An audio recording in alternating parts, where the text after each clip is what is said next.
I'm 40, and in today's video, I'm going to be sharing with you some budgeting mistakes I made in my 20s and 30s so you don't have to. Let's get right into it. So the very first budgeting mistake that I made in my 20s and 30s is not saving money. Now, I've been working for a very long time, and really I had to work. I was a teen mom. I had my daughter at 17 years old, and my mom put me out, and basically I had to work to provide for us. And then even when I was in school, I was actually working, not really like a regular job, but I was getting paid. I was getting a little stipend for going to school, or whatnot. And I wish I could have been putting at least $5, $10, $20 aside in at least a high yield savings account, or maybe even learning a little bit about investing and putting some money in there.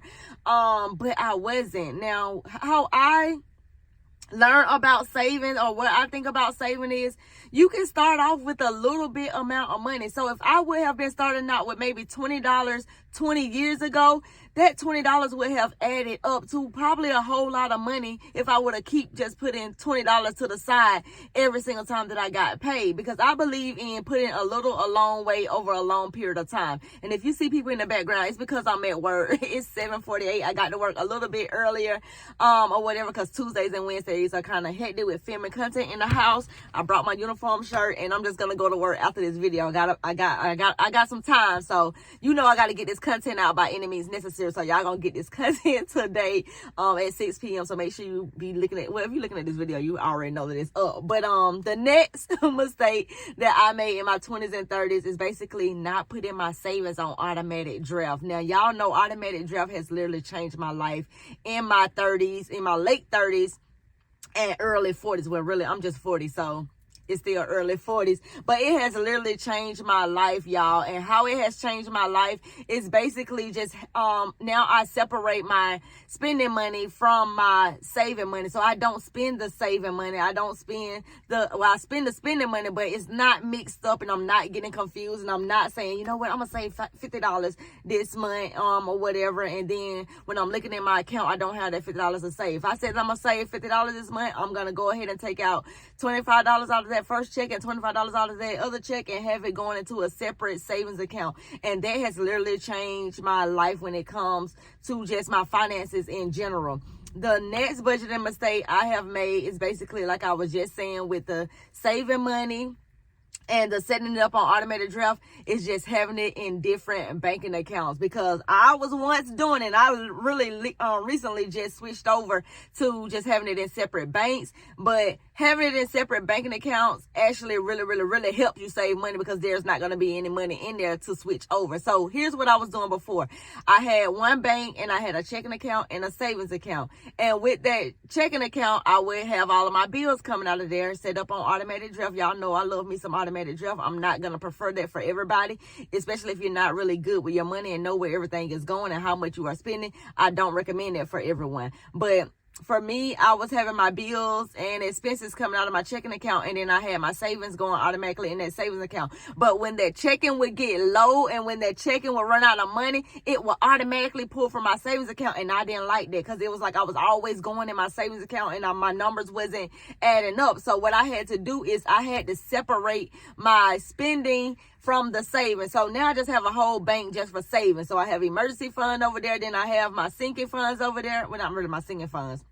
I have my savings over there, and I have my emergency fund over there, basically. So for emergencies, or like long-term saving, I guess I could say long-term saving and short-term saving, because the long-term saving is basically, if I lose my job or anything like that, or if I retire, whichever one maybe come first. Hopefully I won't ever lose my job, and I can just use that money to just, pay my bills once I retire, and just be, adding up the money from what I would get from my job and stuff like that.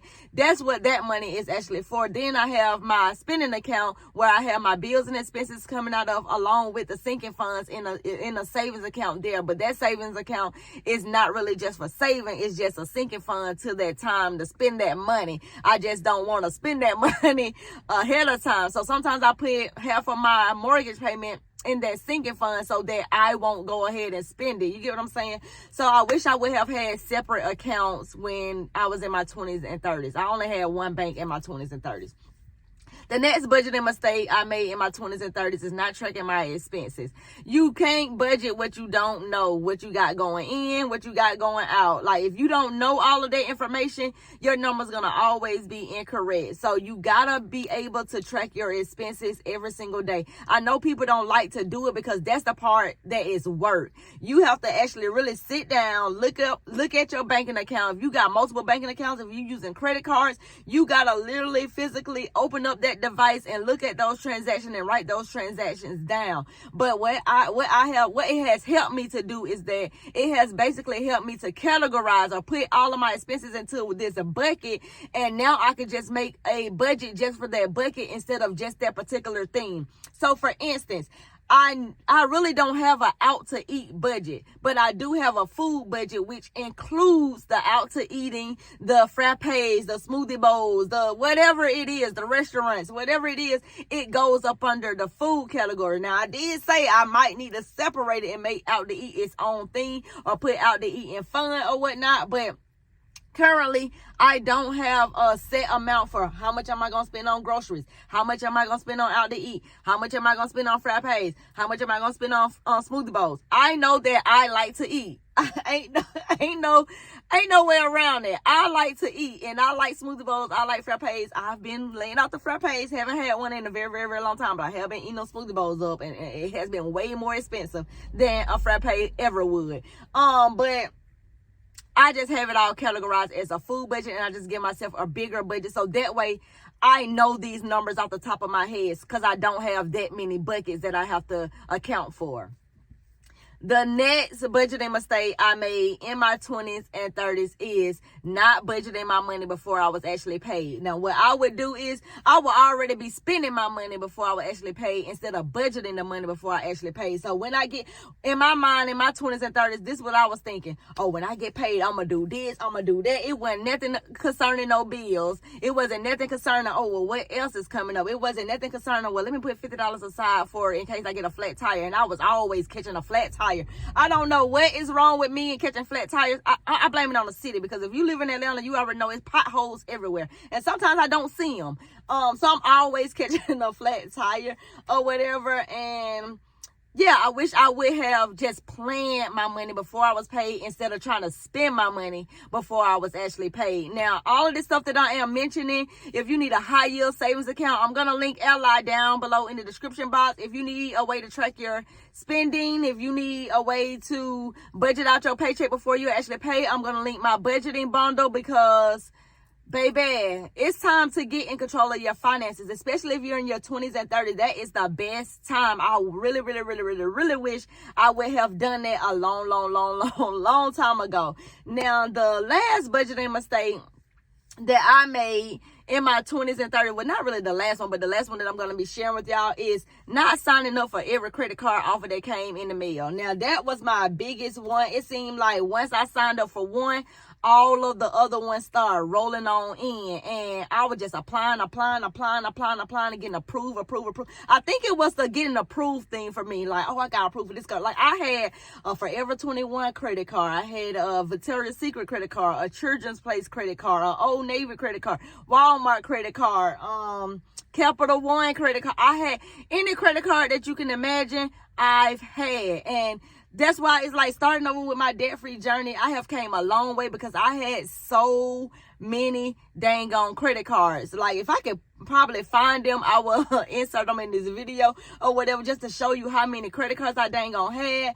But I had a lot of them because I was just applying for every little credit card offer that came in the mail. And I really wish I wouldn't have done that. I really wish I would have got 1 or 2 credit cards and just stuck with those and just, paid that balance off in full before the due date. And, just watch my credit score flourish. But I did not do that. Let me know if y'all want videos on credit score as well. I have been building my credit score, especially after buying this house when my credit score went down. And after paying off my car and my credit score went down, I have literally built it back up. It's not at an excellent standpoint, but I think I'm in the fair or good good range or whatever, and I'm still building. So as I learn how to build more, I can start sharing more on that, but I can give like little bit beginner tips that I have done to get it to where it is right now. But let me know in the comments if you like that video, and make sure you check out the description box for all of this information to help you not make the budgeting mistakes that I made in my 20s and 30s, and so that you can flourish in your 20s and 30s, because I would love to see that for you. But that's all for this video, you guys. I will see you in the next one. Bye.